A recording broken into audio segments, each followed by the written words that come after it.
Ok, buonasera a tutti, auguri di buon anno nuovo, di buon anno 2026. Oggi cominceremo la lezione o le attività di questo anno parlando di due esseri di luce che lavorano nel raggio oro rubino, degli arcangeli del raggio oro rubino e degli angeli della prosperità. Questo ha un motivo. Questo è che questo anno 2026 è particolarmente sotto l'influsso, sotto la radiazione di questo raggio, dato che l'essere di luce che avvolge con la sua radiazione la Terra durante tutto questo anno, si chiama lo spirito avvolgente dell'anno, è un essere del raggio oro rubino. Vi chiedo per favore di silenziare il microfono se non fate una domanda o non dovete parlare, altrimenti entrano i suoni, sì? Maria, quando avrai bisogno di parlare puoi attivare il microfono, altrimenti sì, per favore lascialo in silenzio. Ok, bene. Vi dicevo che lo spirito avvolgente di questo anno è un essere del raggio oro rubino, conosciuto come Lady Nada o la signora Nada. Oggi non parleremo proprio su Lady Nada, che poi ha una vita e un insegnamento molto molto interessante. Stiamo lavorando in questo momento sulla traduzione dei due libri, sì, che riguardano l'insegnamento di Lady Nada, ma comunque oltre o lavorando insieme allo spirito avvolgente di ogni anno ci sono 4 esseri di luci che sono come i padrini dell'anno. Uno di questi è la signora Grazia, che è l'arcangelina del raggio oro rubino. E poi infatti oggi porto con me questa croce che è il modello elettronico di Lady Nada, e che di questo sì potremmo parlare un po', che ha un simbolismo interessante, perché in qualche modo l'insegnamento di Lady Nada è concentrato, simboleggiato dal suo modello elettronico. Qualcuno di voi ricorda che cos'è un modello elettronico? Forse Gabriele. Forse lo abbiamo studiato l'anno scorso durante il corso di Sette Raggi. Forse è il simbolo di un essere di luce. È come un circuito stampato che sarebbe un simbolo tridimensionale o bidimensionale che rappresenta l'energia, il movimento di quell'energia legata all'essere di luce. Sì, più o meno. Qualcuno vuole aggiungere qualcosa? No, togliere semmai. È il simbolo che rappresenta un essere di luce. Cioè sì, è ancora più di un simbolo, perché il modello elettronico è la forma geometrica con cui vengono stampati, potremmo dire, gli elettroni che sono parte o fanno parte dell'energia, dell'effusione di energia di un essere di luce. Ognuno di noi ha un modello elettronico che viene a essere come la nostra impronta digitale cosmica. Così come l'impronta digitale di ogni essere umano è diversa, quando l'energia arriva dal grande sole spirituale centrale, dal cuore dell'universo, alla nostra presenza io sono, viene, potremmo dire, stampata con quel modello elettronico che differenzia e che permette individuare l'energia che abbiamo utilizzato noi o che fluisce attraverso la nostra corrente di vita da quella che fluisce attraverso un'altra corrente di vita. Allora, per esempio, conosciamo alcuni modelli elettronici. Per esempio, ricordate qualcuno? La croce di Malta di San Germain. La croce di Malta è il modello elettronico del maestro San Germain. La spada dell'arcangelo Michele. La spada fiammeggiante di fuoco azzurro è il modello elettronico dell'arcangelo Michele. La piramide di Serapide. Molto bene, una piramide di cristallo è il modello elettronico del maestro Serapide Bey. Ecco. Forse la croce può essere del Cristo. La croce latina è il modello elettronico del Maestro Gesù. Il modello elettronico. Poi questa croce, che è una croce alata, vi farò vedere bene l'immagine, è il modello elettronico di Lady Nada. È una croce, ecco, una croce con ale e un cerchio. Si vede bene? Sì, no? Ok. E cominciamo tra tutti a vedere se riusciamo, attraverso l'osservazione, la conoscenza che abbiamo, a dedurre che cosa simboleggia questo. Prima di tutto la croce. Che cosa simboleggia una croce? Ditemi quello che pensate. Uno lo lega subito a Gesù, ovviamente. Uno la lega subito a Gesù, ma sentite, la croce è un simbolo che precede in migliaia di anni il cristianesimo. E non solo. All'inizio dell'era cristiana, la croce non era il simbolo dei cristiani, perché infatti era stato lo strumento del martirio di Gesù. Il simbolo che identificava i cristiani erano i pesci. Infatti. Sì? Ok, il pesce. E la croce comincia ad essere utilizzata a partire dal IV secolo, quando Costantino, l'imperatore Costantino, che va alla battaglia con l'imperatore Magenzio qua a Roma, alle porte di Roma, dove si trova oggi il Ponte Milvio, ha la visione di una croce, una voce che le dice: con questo segno vincerai. Sì? E lui era figlio di una cristiana, Sant'Elena, e identifica la croce con quella storia di Gesù. Sì? Bene, è un po' un altro argomento, ma diciamo la croce, sebbene la identifichiamo, e va bene, con il Maestro Gesù, ma non è proprio un simbolo solo cristiano, è molto più antico. Lo troviamo infatti in diverse culture, come l'indiana, pure dentro il Buddha Dharma si trova il simbolo, il segno della croce. E che cosa è una croce? L'incrocio di due assi. Sì, sono due asse, uno orizzontale, che significa che cosa? Il piano terreno e il piano divino. Può essere il piano terreno e il piano divino uniti, unificati. Anche la linea del tempo può essere il tempo orizzontale e il tempo verticale. Anche pensate, un segno, una linea orizzontale è un segno negativo. Oggi tutti identificheremo una croce con un segno più. Sì. La linea orizzontale, che è il negativo, attraversata dalla linea verticale, che può essere l'energia spirituale che scende e si introduce dentro la materia. Quindi la luce potrebbe tranquillamente simboleggiare, è un simbolo di positivizzazione.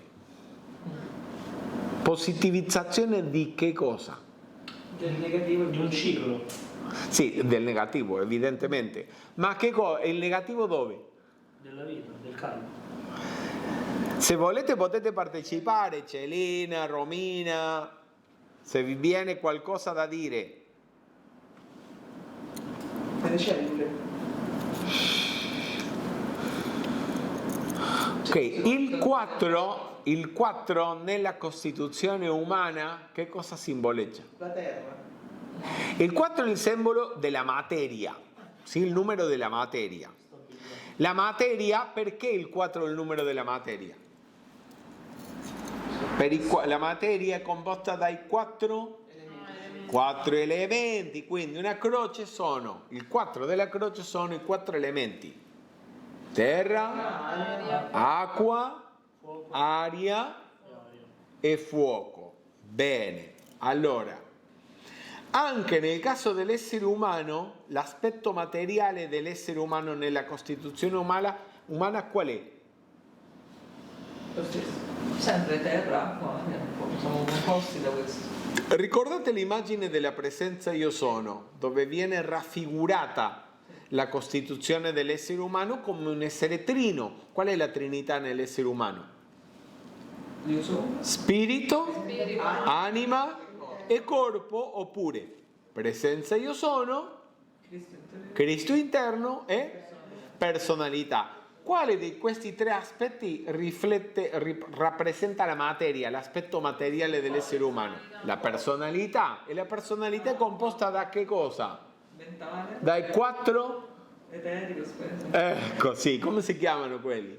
I 4 corpi inferiori. I 4 corpi inferiori rappresentano la personalità umana. Questi 4 corpi sono corpo fisico, il più denso, corpo eterico, che è la vitalità che anima il corpo fisico, corpo astrale o emozionale e corpo mentale. Bene? Quindi una croce rappresenta non solo il corpo fisico, ma tutta la personalità, l'aspetto personalità dell'essere umano positivizzato. Perché anche la croce è un uomo, un essere umano con le braccia aperte, in piede, con le braccia aperte. Sì? Ok.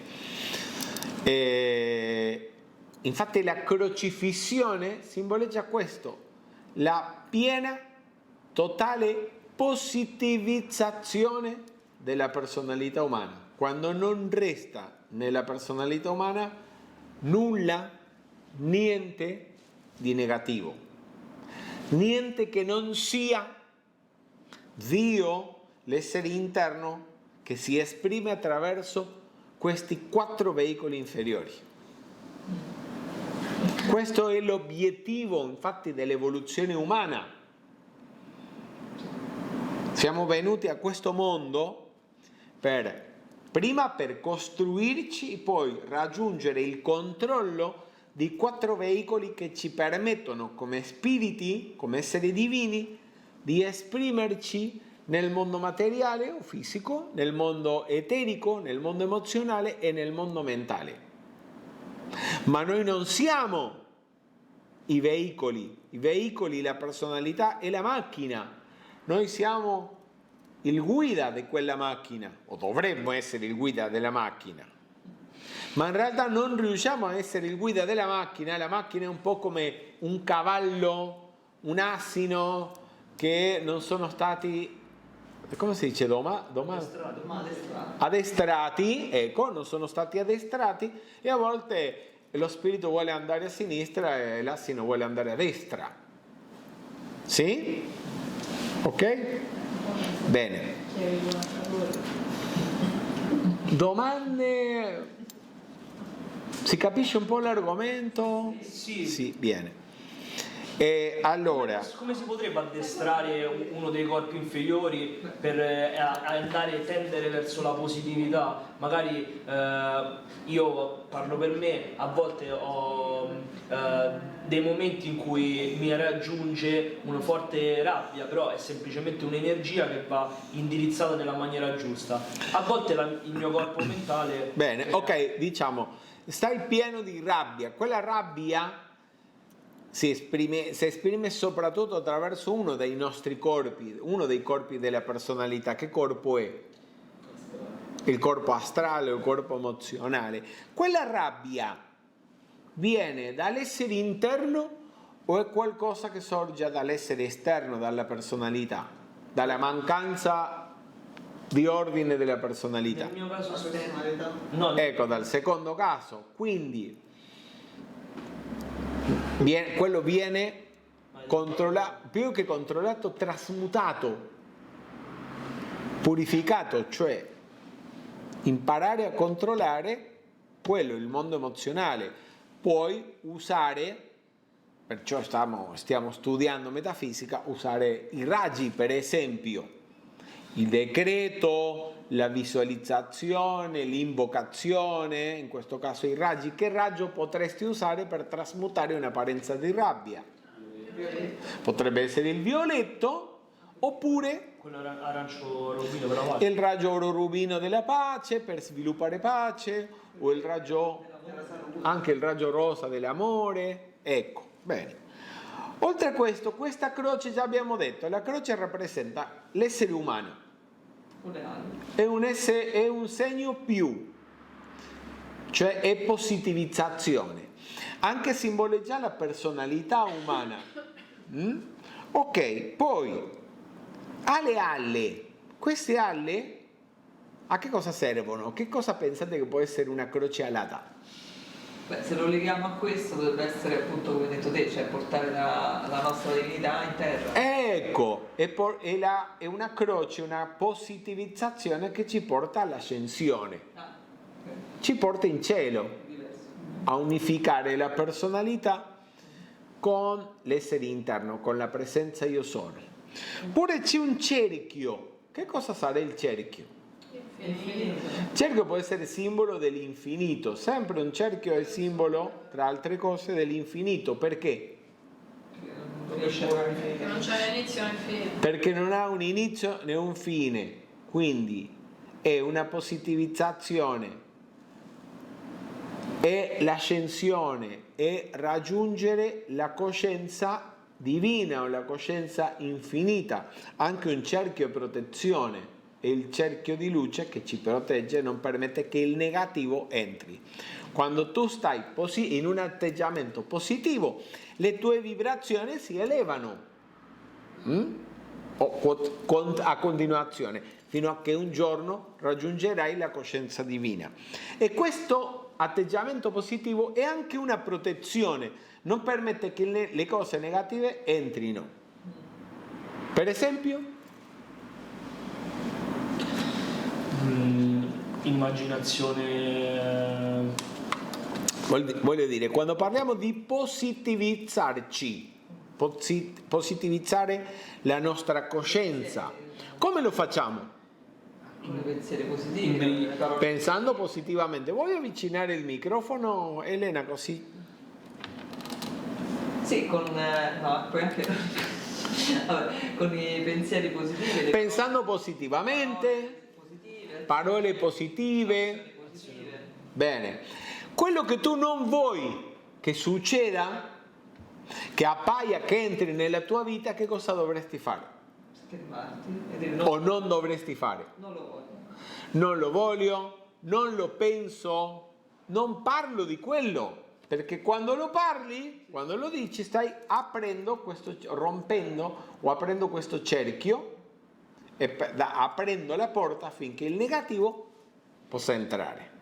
Però sicuramente lo fai inconsapevolmente, non credo che nessuno voglia fare questo. Sì? Ok. Anche le nostre azioni devono essere positive, non fare del male a nessuno. Se hai chiesto un servizio, ti hanno dato il servizio e lo devi pagare, paga quello che ti hanno venduto, che ti hanno dato, altrimenti sta generando un karma negativo che apre la porta, questo cerchio si rompe, apre la porta al male, alla sofferenza. Ok, e nel centro della croce c'è una parola che dice Nada, che è il nome di questo essere di luce, di Lady Nada, che è stata direttrice del raggio oro rubino, è stata Chohan del raggio oro rubino. Perché è stata perché l'attuale direttore del raggio oro rubino, l'attuale Chohan, è il maestro Giovanni l'Amato, che è stato il discepolo amato di Gesù, San Giovanni. Sì? Prima di San Giovanni la direttrice del raggio oro rubino era Lady Nada e prima ancora era il maestro Gesù.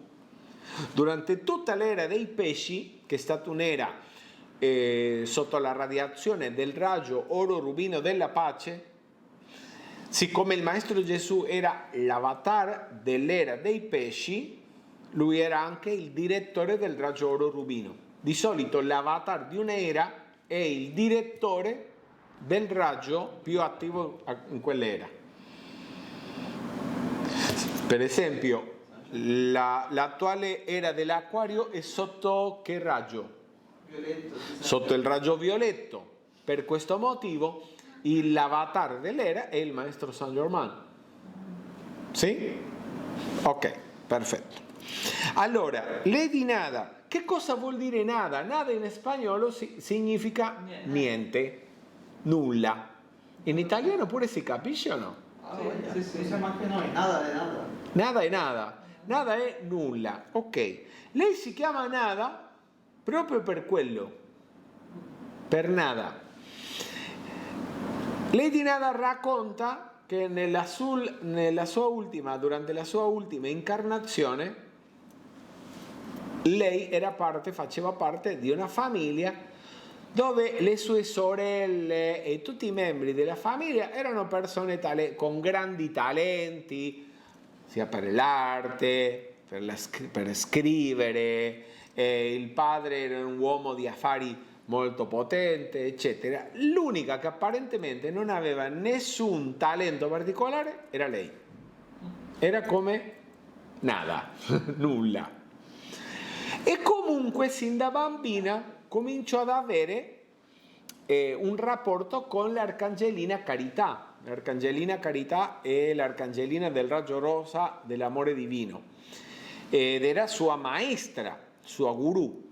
E lei, la signora Carità, insegnò e allenò a Lady Nada affinché lei utilizzasse i suoi poteri di meditazione, visualizzazione, eccetera, per benedire il bene e i talenti di ognuna delle sue sorelle, affinché questi talenti fossero ogni volta più magnifici. Ma questo lo doveva fare senza che le sue sorelle e le altre persone se ne accorgessero, cioè in modo completamente disinteressato, per amore.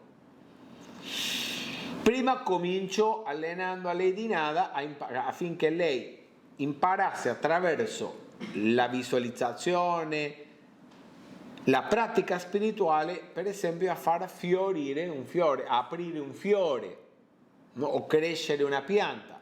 E quando Lady Nada imparò a farlo, le chiese di offrire questo servizio disinteressato, anonimo alle sue sorelle. A un punto le sue sorelle arrivarono ad essere grandi artiste, donne pure famose per i suoi talenti, si sposarono e se ne andarono da casa e Lady Nada rimase praticamente da sola a casa, dove nessuno se ne accorgeva molto di lei, perché apparentemente non era una persona importante o con grande qualità. Comunque, grazie al suo servizio, un altro maestro, che fu il maestro Serapide Bey, un giorno arrivò a casa di Lady Nada e l'invitò a entrare al ritiro di Luxor, che è il ritiro che dirige il maestro Serapide Bey come direttore della Fiamma dell'Ascensione, affinché Lady Nada, usando i suoi poteri, quello che aveva imparato, aiutasse al maestro Serapide Bey ad armonizzare tutti gli studenti e discepoli che stavano essendo allenati, che erano allenati nel tempio di Luxor. E così durante anni Lady Nada offrì quel servizio anche anonimo, silenzioso, benedicendo il bene, benedicendo le seme di ogni virtù divina nelle persone che la circondavano.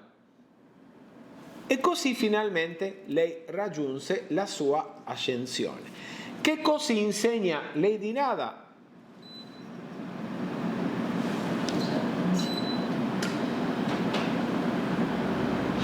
Alla fine questo è il servizio disinteressato e la negazione della personalità. Perché? Perché allo scopo di unire la persona, o meglio sarebbe dire fondere la personalità con l'essere interno, con la presenza io sono, bisogna che la personalità diventi niente, nulla. In che senso? Non è che diventi nulla, che non serva a nulla, no. È necessario avere una personalità sviluppata. Forse che sia naturale essere positivi, che sia un addestramento interiore. Ma che solo l'essere interno si possa esprimere attraverso la personalità. La volontà egoistica e tutto ciò che nella personalità sia egoismo o negatività viene negato. In quel senso la personalità deve diventare nulla, niente, nada.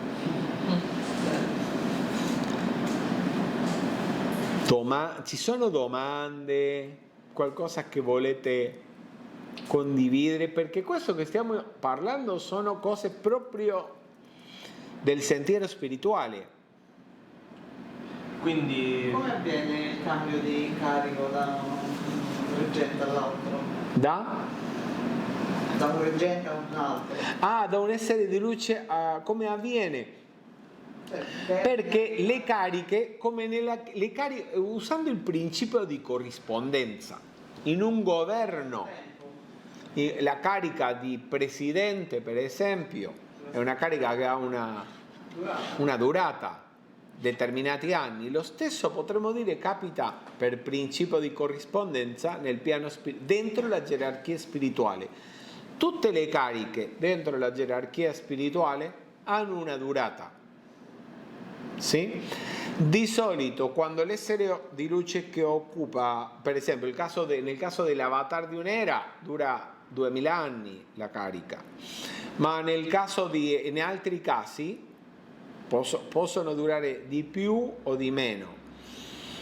Di solito che cosa fa la differenza? Che quando un essere è in grado di salire a un livello superiore e raggiungere per esempio una carica superiore, deve per forza avere qualcuno che sia in grado di succederlo. Ecco, a volte è capitato che un essere di luce era in grado di assumere una carica superiore, ma non c'era un successore pronto e ha dovuto aspettare quel punto. Sì? Ok.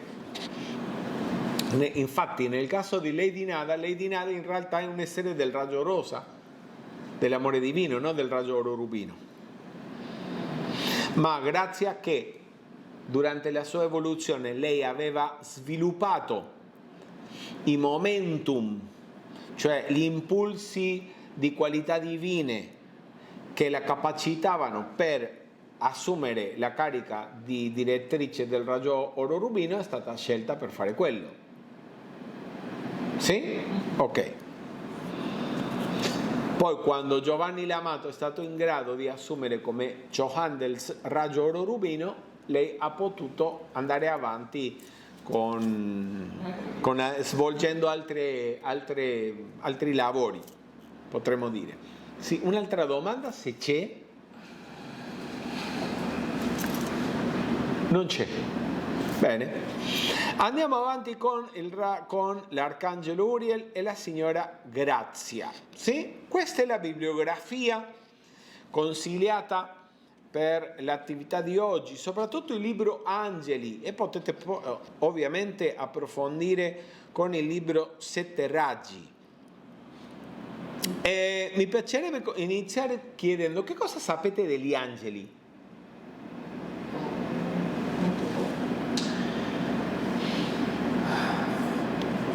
Emanuela, Maria, che cosa sapete degli angeli? Che cosa sono gli angeli? Sono delle frequenze? Chi parla? Io non so come si fa qua. Emanuela, sì, dimmi.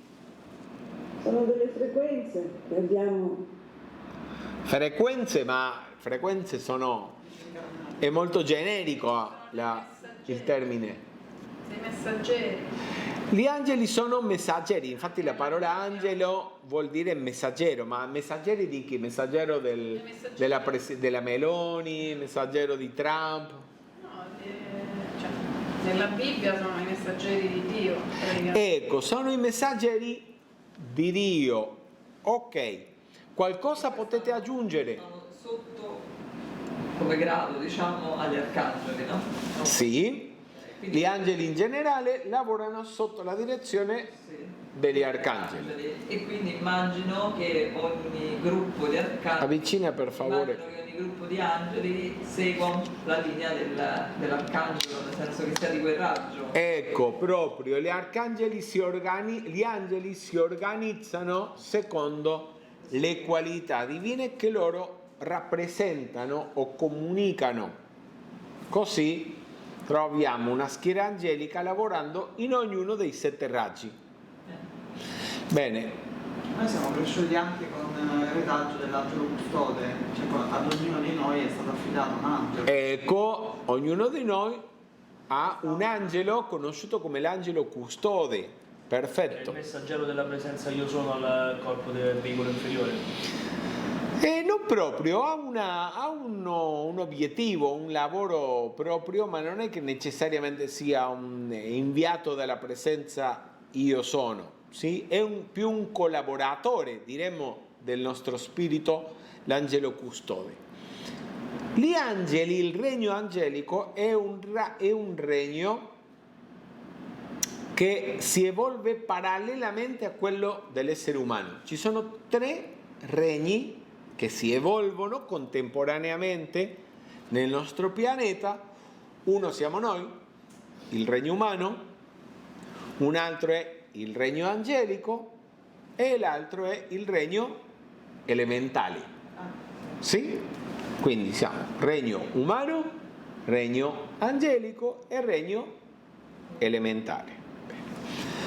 Il regno angelico rappresenta la natura emozionale di Dio, i sentimenti di Dio. Il regno elementale rappresenta la mente divina, il pensiero divino. Sono conosciuti come i creatori delle forme. E praticamente tutte le forme che noi potremmo osservare nel piano fisico per forza hanno un essere elementale di qualche grado che se ne occupa di sostenere nel piano mentale con la concentrazione quella forma. Per esempio i grandi creatori delle forme che si trovano alla cima del regno elementale sono gli Elohim. Gli Elohim dei 7 raggi sono quelli che hanno creato il pianeta, il nostro sistema solare, usando il potere del pensiero. Ovviamente lavorano nel piano della mente, mentre gli angeli lavorano nel piano delle emozioni. Sì?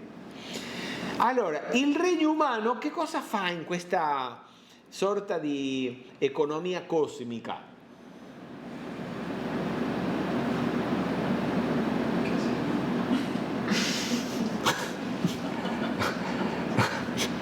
Non immaginiamo che cosa facciamo noi. Noi pensiamo, vero? Ok. Abbiamo anche Immaginiamo, anche abbiamo emozioni. E dove abitiamo? Nel piano più denso, fisico. A differenza degli esseri del regno elementale e del regno angelico, gli esseri umani abbiamo un corpo fisico. E in qualche modo noi lavoriamo contemporaneamente sia con il regno, o dovremmo lavorare contemporaneamente sia col regno angelico e che col regno elementale per portare avanti nel piano fisico il piano divino di perfezione, cioè per espandere il regno di Dio in terra. Quello è parte del piano divino di perfezione, è un luogo che occupa l'essere umano dentro l'economia cosmica. In passato l'essere umano ha avuto un rapporto consapevole sia con gli angeli che con gli esseri del regno elementale, e per questo in praticamente tutte le religioni, in tutte le mitologie, troviamo il ricordo, la rimembranza di un passato lontano nel quale l'essere umano parlava, era in grado di vedere, collaborare sia con esseri del regno angelico che con esseri del regno elementale. Per esempio vi farò vedere a continuazione, questi sono immagini soprattutto dipinti, statue che raffigurano esseri alati in diverse culture.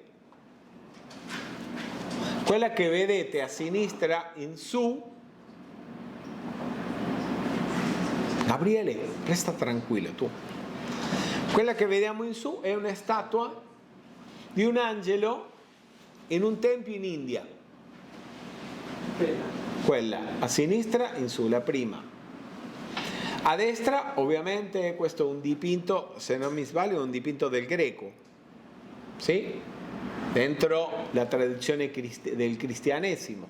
A destra in su un angelo in Giappone.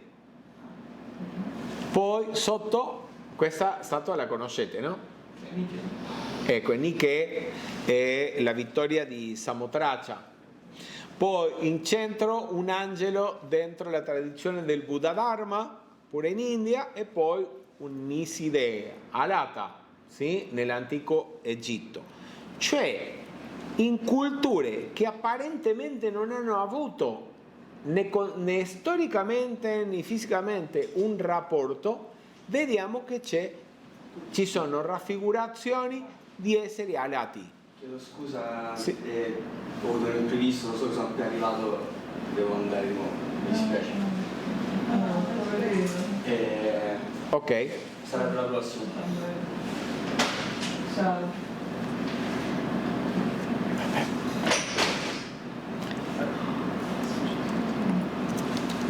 Continuiamo.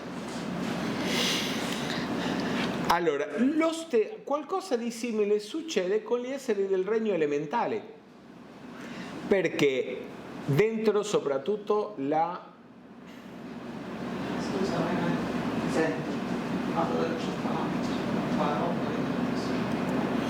dentro la mitologia greca, per esempio, anche dentro la mitologia del Sanatana Dharma o l'induismo, sì? C'è la conoscenza di esseri che lavorano o che appartengono a questo regno elementale come direttori dei diversi elementi, Elohim, eccetera.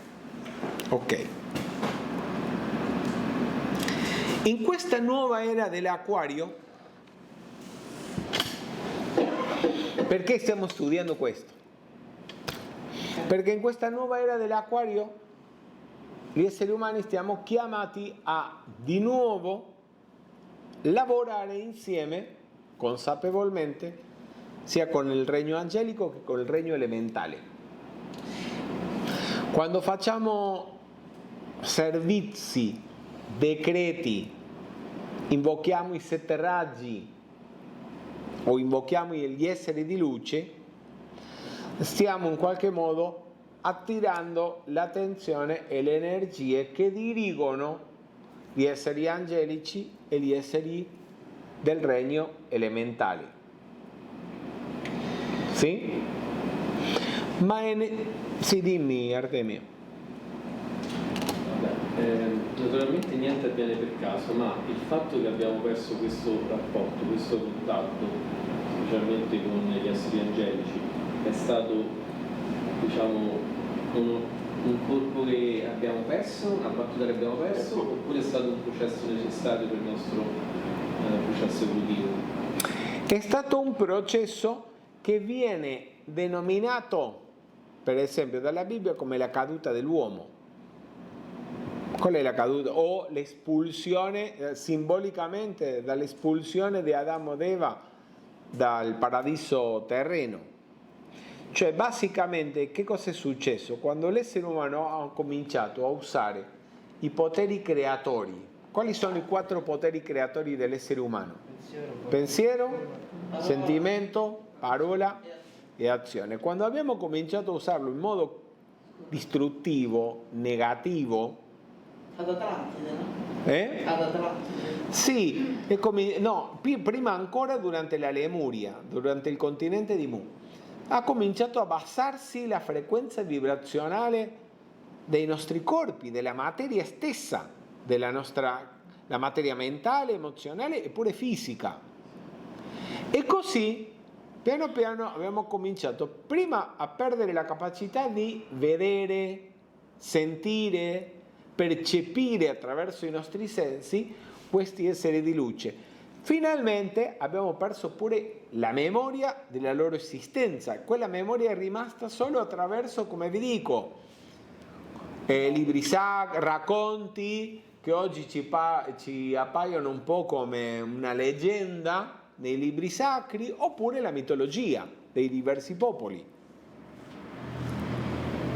Ma quel rapporto consapevole è qualcosa che deve tornare prima o poi. Ed è per questo motivo che stiamo studiando in questa nuova era dell'Acquario. I maestri di saggezza ci dicono che l'essere umano tornerà a lavorare consapevolmente con gli esseri umani e che proprio attraverso i servizi, cioè l'uso del potere del decreto, la visualizzazione, l'invocazione, già cominciamo ad attirare o a lavorare insieme a questi esseri di luce. Allora, è importante conoscere qual è il loro servizio e che cosa possiamo fare per attirare la loro attenzione e anche quali atteggiamenti, attività umane allontanano gli angeli o allontanano gli esseri di luce. Sì, vorresti fare hai un'altra domanda? Sì, sempre legato a quello che ho detto, ma questo processo è stato utile per aiutarci a sviluppare i nostri corpi astrali e mentali oppure no? Non credo che sia. Non era necessario. Non era proprio necessario. Però, sì. Però ad esempio nella Bibbia, pure nell'Antico Testamento, cioè l'uomo aveva un rapporto proprio visivo, tipo nel libro di Tobia c'è la storia con l'Arcangelo Raffaele, tra Tobia, cioè l'Arcangelo Raffaele alla fine fa una guarigione a Tobia, permette una guarigione a Tobia, ma lui aveva proprio un rapporto come un altro essere umano, quindi non è che era un'energia, era un essere. No, lo vedeva. Raffaele era un essere. O lo vedevano, lo sentivano. Gesù, le donne al sepolcro hanno visto i 2 angeli fisicamente che gli hanno annunciato che il Cristo era risorto. Sì, proprio. E non solo, poi Maria, solita cosa. Quindi non è che l'uomo era più evoluto mentalmente all'epoca, perché insomma facevano cose anche peggiori di quello che succede. No, ma guarda,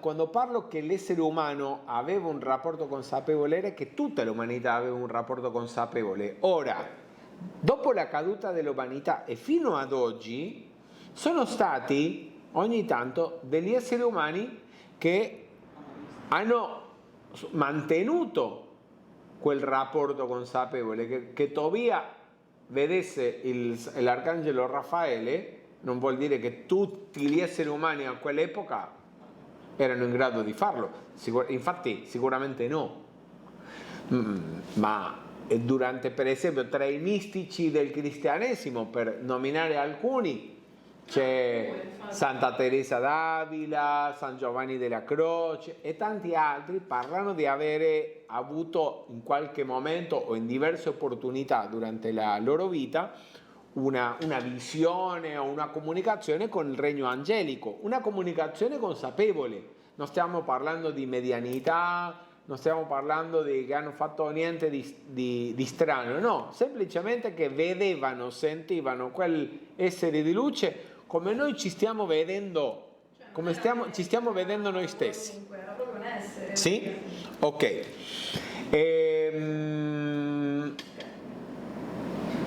Andiamo avanti. Una domanda che forse è assurda, non lo so. Ma il fatto che in tutte queste rappresentazioni, no, e poi tutte le altre che ci sono degli angeli, Sì. non ci sia, come dire, un unico, effettivamente, a parte le ali, ma un'unica rappresentazione, no? No. Univoca, cioè... Comunque non sono molto diverse, Diciamo, ognuno ha un abbigliamento relativo a quella cultura, no? Sì, sì, Ok. sì. Che vuol dire? Cioè, comunque c'è un'interpretazione da parte dell'essere umano o in qualche modo gli angeli si avvicinavano anche visivamente, si facevano in qualche modo riconoscere? Che buona domanda Elena. Vedi una cosa, che la coscienza della persona, dell'osservatore, tinge l'oggetto di osservazione. Sì? Per esempio, perché nel mondo occidentale o nel mondo cristiano ci sono tante apparizioni della Madonna, per esempio, e non appare Krishna, non c'è un'apparizione del Buddha, e invece in India o in Oriente, perché ci sono apparizioni di Krishna, apparizioni della madre Kali o della madre Lakshmi, o apparizioni dei Buddha, dei diversi Buddha, e non appare la Madonna? Ma forse proprio perché sanno che lì li riconoscono, cioè nel senso, cioè, magari vanno pure da chi vuole quello, cioè vuole vedere quello. Perché anche tu attiri la presenza, se sono veramente apparizioni, manifestazioni vere, pensa che un essere umano attira la presenza di quello che conosce o invoca la presenza degli esseri che conosce, o magari quando vede qualcosa interpreta secondo la sua tradizione e conoscenza previa. Sì?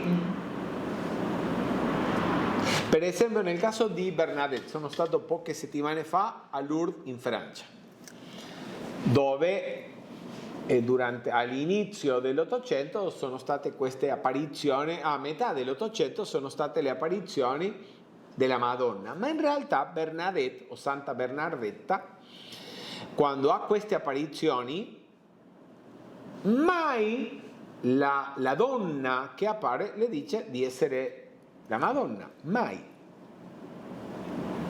E quando il prete sì, che seguiva, stava facendo un po' una ricerca per capire che cosa stava succedendo, le dice: bene, chiede a questa donna come si chiama. E Bernadette chiede alla Madonna il nome, lei le risponde: io sono l'Immacolata Concezione. È quello che ha detto. Sì? Bene, quello viene interpretato come un'apparizione della Madonna, ma mai ha detto io sono Maria, la madre di Gesù. Ha detto io sono l'Immacolata Concezione, punto. Ma l'Immacolata Concezione non è... Sì? Ok. Dentro il cristianesimo l'Immacolata Concezione viene interpretata come un'attività, una qualità della Madonna. Qualità, però, non è... Sì? Ma era la Madonna o era un'altra manifestazione femminile di un essere di luce femminile? Incarnato attraverso la Divina Concezione. Sì? Bene, no, non voglio andarmene un po' di tema, ma non so perché stavamo parlando di questo. Come attrarre, ecco, queste energie. Gli angeli rappresentano soprattutto le emozioni e i sentimenti di Dio. Si organizzano in 7 cori angelici secondo le virtù e le qualità dei 7 raggi Ricordiamo un po' che le qualità del raggio azzurro sono, sì, andiamo, volontà, fede, forza, protezione. Vedete che tra le qualità di un raggio alcune sono qualità emozionali, altre sono invece qualità più mentali o fisiche. Per esempio, tra le qualità del raggio azzurro, quali sono emozionali? La fede. Oddio. La fede, la volontà può essere mentale. La fede. Sì, gli angeli della fede lavorano. Può essere anche forza emozionale, forza mentale, forza emozionale, forza fisica, ma la fede è un sentimento. Ok. Del raggio dorato ricordiamo saggezza, intelligenza, discernimento. Del raggio rosa amore, gratitudine, tolleranza, carità. Del raggio bianco purezza, bellezza, ascensione, arte. Del raggio verde verità, guarigione, consacrazione. Del raggio oro rubino provvista, pace, tranquillità, devozione. E del raggio violetto libertà, perdono e trasmutazione. Allora, se gli angeli, conoscendo i principi universali, se gli angeli rappresentano sentimenti positivi, sentimenti divini, che cosa possiamo fare per attirare la loro presenza naturalmente? Invocare queste emozioni. Invocarli. Ma già invocarle include un'azione. Sentirle. Sentirli. Sentirli che? Quelle emozioni. Ecco, sentire quell'emozione. Se tu nel tuo mondo emozionale esprimi o sviluppi un sentimento che ha una corrispondenza con il regno angelico, attiri naturalmente la presenza angelica. Ecco, se tu conosci o non conosci l'esistenza degli angeli, non è importante. Una persona che vive in pace, tranquilla, non disturba nessuno, si prende cura di non disturbare nessuno, quella persona attira la presenza degli angeli della pace. Una persona armoniosa attira la presenza degli angeli dell'armonia. Però non vuol dire che li vedi, però. Ci stanno vicini. Fai bella bro così, te ci tocchi, stringiamo però non li vedi, capito? Sai soltanto che stanno là. Quello che vorrei che capiamo è questo. Se noi desideriamo che la nostra casa, il nostro ambito sia riempito della presenza degli angeli, è molto importante prenderci cura dei sentimenti che proviamo e dei sentimenti che si esprimono nel nostro medio ambiente. Nel soggetto. Sì? Interagire con un'entità Ok. in armonia come Perché? una persona in armonia. Un po' di rabbia. Infatti gli angeli sono molto sensibili a alcuni aspetti fisici. I cattivi odori, i buoni odori, i profumi naturali attirano la presenza degli angeli. I cattivi odori repelliscono la presenza degli angeli. La luce, i colori attirano la presenza angelica. Il buio, l'oscurità, i colori oscuri allontanano la presenza degli angeli.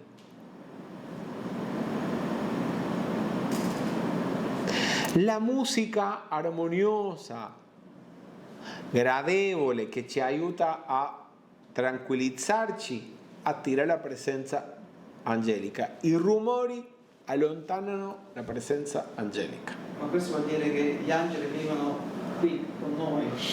Ok, gli angeli abitano nei piani superiori, ma loro possono pensare che il mondo emozionale è qui, dove siamo noi. Ma se le nostre emozioni sono basse, negative, allontanano la presenza degli angeli. Perché? Perché la vibrazione, la frequenza loro abitano nel piano emozionale superiore, non nell'inferiore. Sì? Ok? Ma quando San Paolo dice praticate l'ospitalità, perché senza saperlo potreste ospitare degli angeli. Sì. Quindi significa che potenzialmente non lo sai, ma potrebbero stare pure intorno, cioè in mezzo agli esseri umani. Perché l'ospitalità che sentimento ci muove all'ospitalità? L'accoglienza.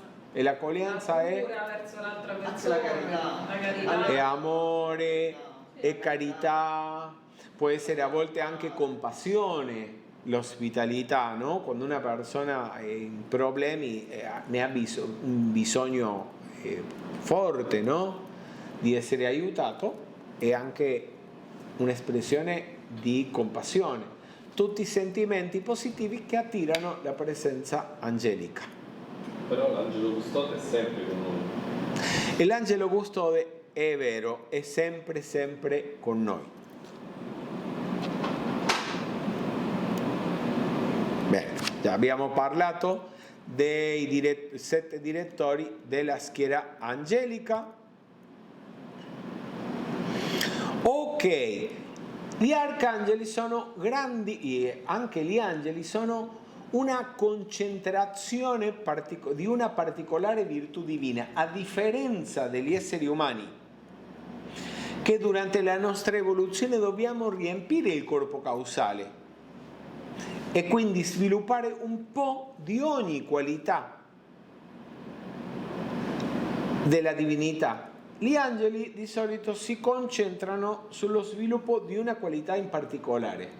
Per questo motivo un angelo è una concentrazione di una qualità particolare della divinità più intensa da quello che un essere umano è in grado di sviluppare. Si capisce? Perché? Perché loro lungo la loro evoluzione si concentrano e si consacrano solo a, per esempio, se è un angelo di amore, a sviluppare amore e basta. Certo, quando ci entri in contatto ti arriva a botta d'amore potente, no? Quindi viene come una bomba di amore. È un momento. Quello è un momentum. Che cosa è un momentum? Un momentum è un impulso accumulato di una virtù divina. Può essere protezione, per esempio l'arcangelo Michele è una concentrazione cosmica di protezione. Si usa anche nel linguaggio di business il momentum, paradossalmente. Questo Sì.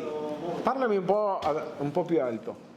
Dicevo, questa parola momentum si usa anche nel linguaggio più di business.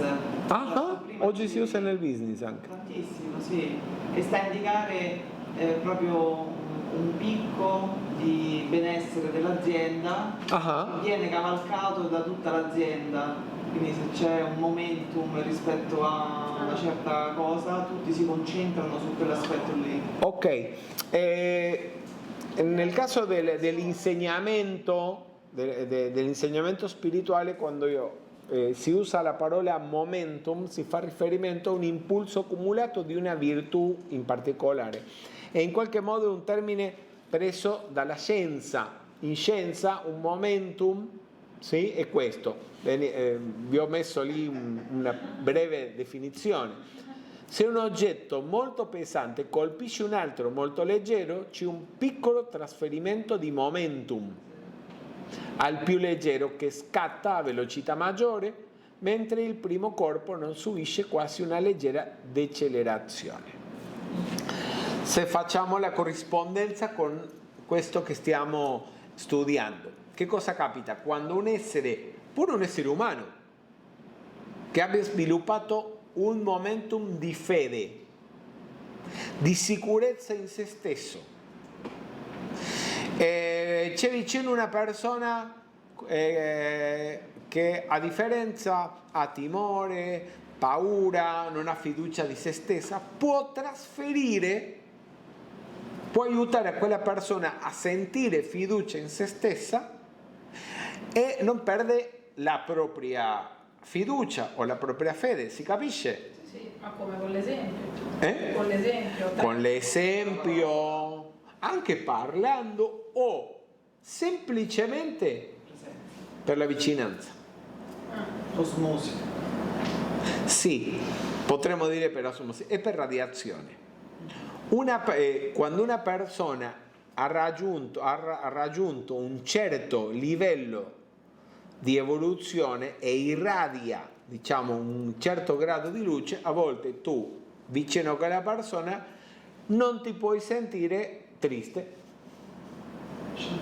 O vicino a quella persona, se stai sensibile, no? Vicino a quella persona non riesci ad avere un pensiero negativo, perché naturalmente, spontaneamente quella persona allontana nel piano mentale questo tipo di pensieri. Quella persona ha sviluppato dei momentum di energie positive. Allora, noi possiamo decidere, infatti noi potremmo decidere che qualità divina io vorrei irradiare naturalmente come un servizio alla vita. Sì? Tu puoi decidere, io voglio diventare un fulcro di salute, perché fino a quando dal solo fatto di trovarsi vicino a me una persona malata guarisce, o diventare un fulcro di un sole di amore, che le persone che si avvicinano a me sentano quell'emozione o quel sentimento di amore. Anche la verità. Di verità, di protezione, di fede, di positivismo, di prosperità. Tu puoi scegliere una virtù e lavorare a continuazione su quello almeno fino a quando tu osserverai che le persone se ne accorgono che quando stanno con te ricevono quello. Sì? Ma no perché tu dici, sai, sto lavorando con quello, sì, no, che la persona se ne accorge che quando è vicino a te sente quello. Scusa Fernando, ma la differenza fra la saggezza e la verità, perché io mi ero stupito di leggere che nel raggio verde c'è la verità, e che io sapevo che essere una cosa che poteva portare guarigione e grande trasmutazione, ma mi aspettavo di trovarla nel raggio oro. Che cosa intende con verità? Cambiamo un po' di argomento. Che cos'è questo? Un bicchiere. Un bicchiere. È una verità o è falso? Mi stai confondendo, È una verità. È una verità. La verità è che questo, vedere la verità, capire la verità e vedere le cose come sono. Che cos'è questo? Un bicchiere, punto. E la saggezza? La saggezza, che ne pensi tu? Penso che potrebbe essere benissimo anche una bottiglia. Diciamo, invocheresti gli angeli della saggezza allo scopo di portare verità, perché la verità può essere anche un fardello.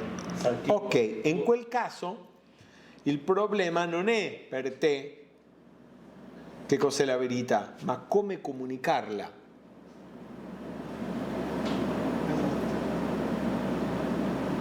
Quindi invochi gli angeli della saggezza o lavori sulla saggezza, perché la saggezza ti dà il come lo faccio.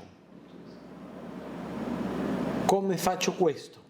Avere la comprensione, la coscienza di come si fa questo.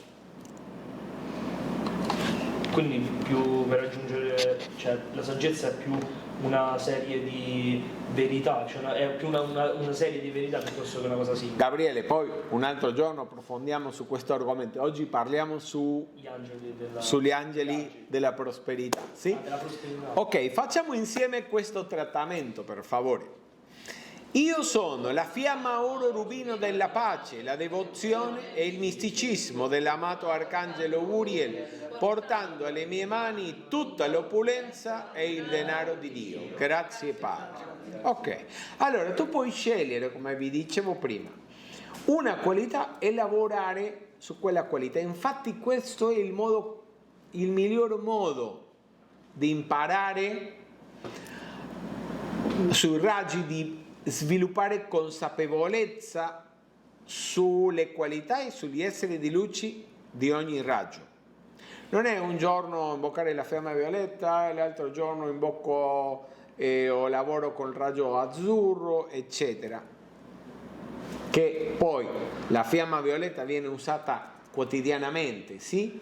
Ma per esempio voi potete scegliere una virtù in particolare, diciamo la prosperità, e lavorare col raggio oro rubino, invocare l'arcangelo Uriel e dedicare un bel po' di tempo, alcune settimane, forse mesi, magari anni, fino a quando voi siete in grado di percepire e riconoscere quella energia e quella radiazione e anche evocarla quando sia necessaria.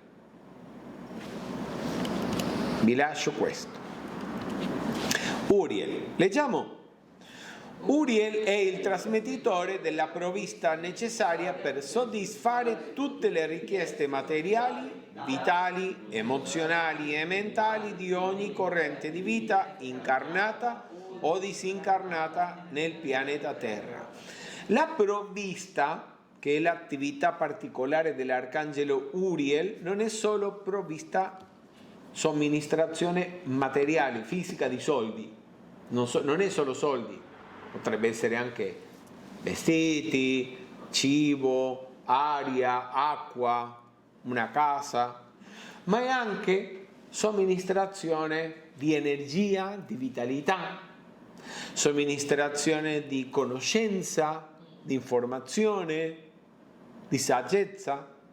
Per questo, tornando un po' al discorso della tua domanda, Gabriele, i raggi e le attività divine, le attività della vita non stanno separate. Perché? Perché per esempio tu attraverso il raggio oro rubino e sviluppando, lavorando con la qualità divina della provvista o la somministrazione, potresti sviluppare tutto il resto delle qualità di tutti i raggi, perché la somministrazione riguarda anche la somministrazione o la provvista di saggezza, la provvista di forza, la provvista di amore, la provvista di armonia e così via. Si capisce? Sì. Ok, andiamo avanti. E possiamo fare la pratica dell'alito santo. Facciamo la pratica dell'alito santo, lo ricordate? Sì? Ok. Seduti, con la colonna vertebrale dritta, i piedi appoggiati al suolo, chiudiamo i nostri occhi e cominciamo inalando. Io sono ispirando la prosperità dell'amato arcangelo Uriel, trattenendo, io sono assorbendo la prosperità dell'amato arcangelo Uriel, esalando, io sono espandendo la prosperità dell'amato arcangelo Uriel, riposando, io sono proiettando la prosperità dell'amato arcangelo Uriel. Non avete capito niente. No, stavamo cercando di capire le parole. Ok. Ciò che facciamo è questo, chiudiamo gli occhi e mentre si inala visualizziamo come il raggio oro rubino entra nel nostro corpo.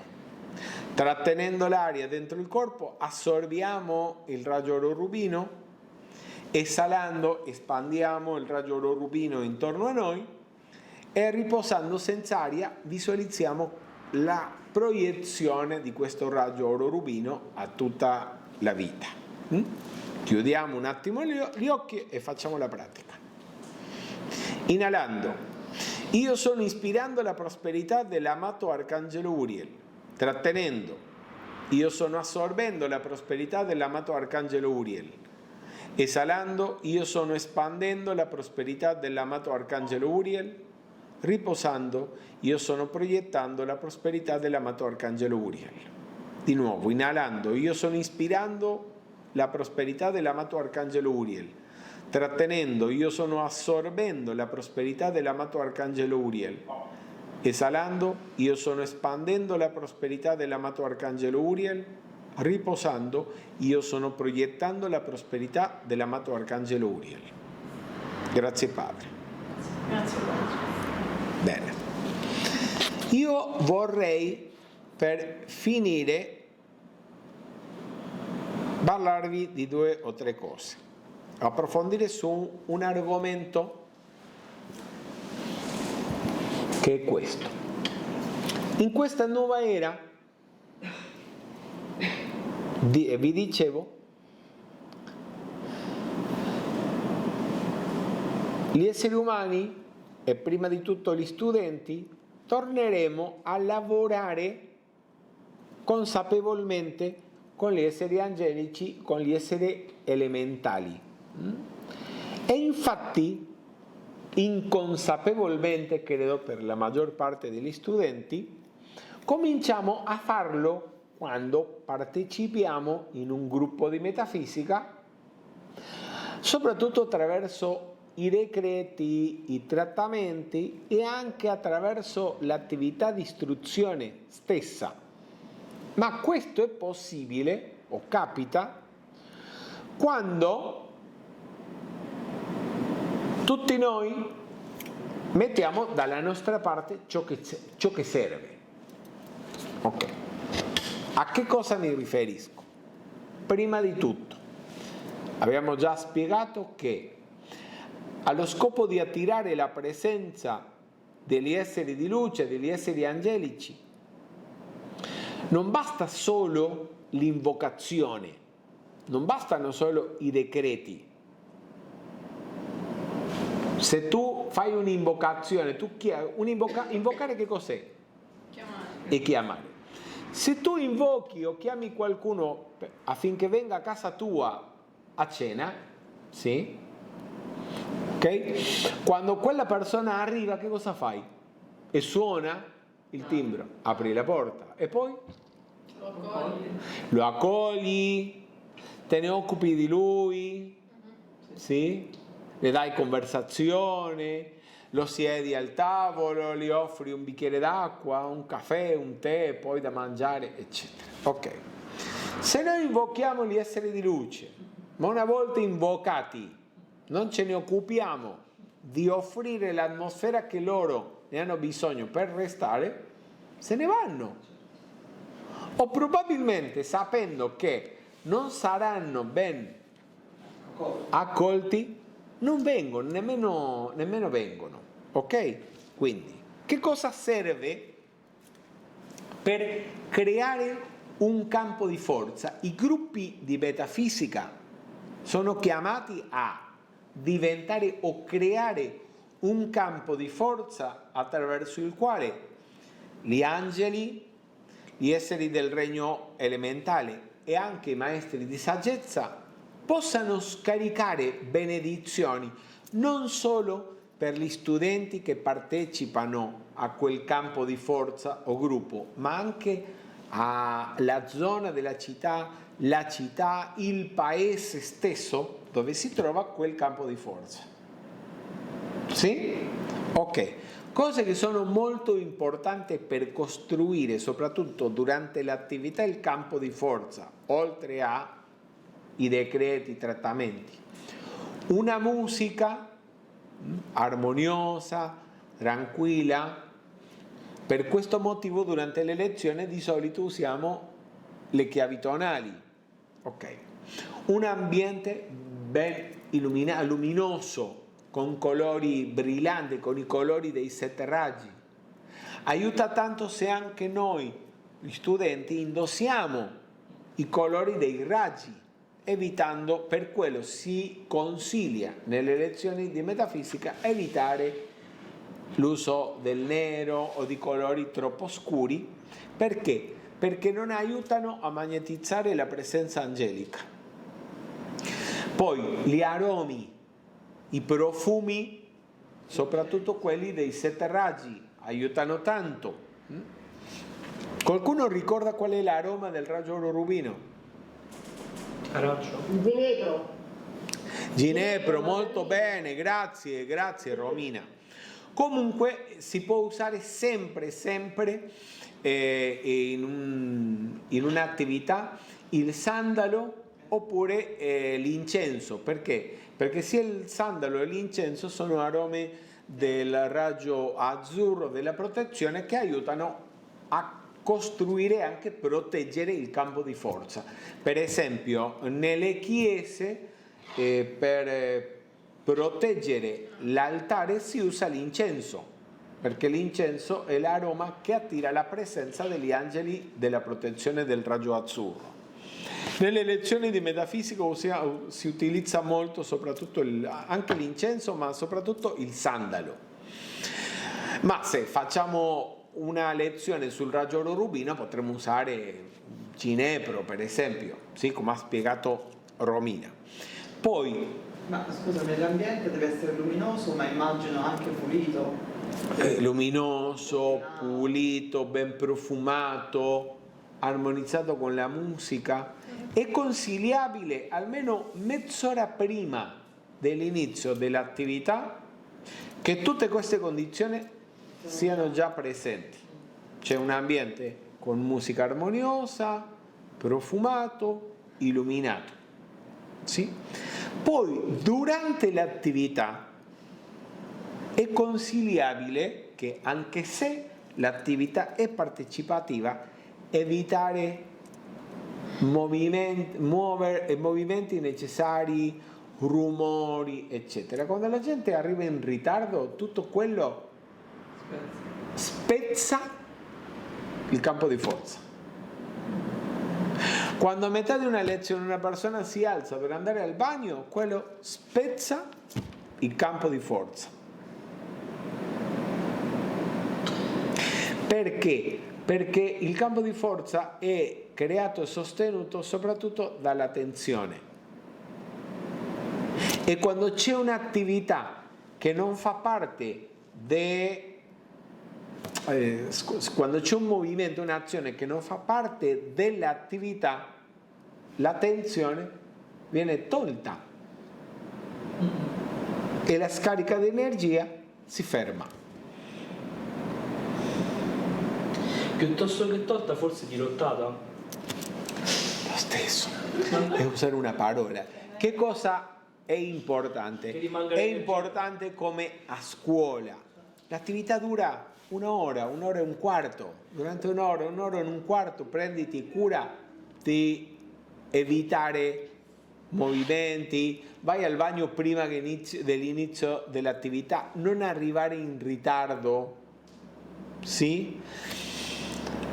E se ti piace il nero, usa il nero durante la settimana, ma il giorno che viene alle lezioni di metafisica dove stai imparando i 7 raggi, vieni con un maglione, con una camicia del colore di uno dei 7 raggi.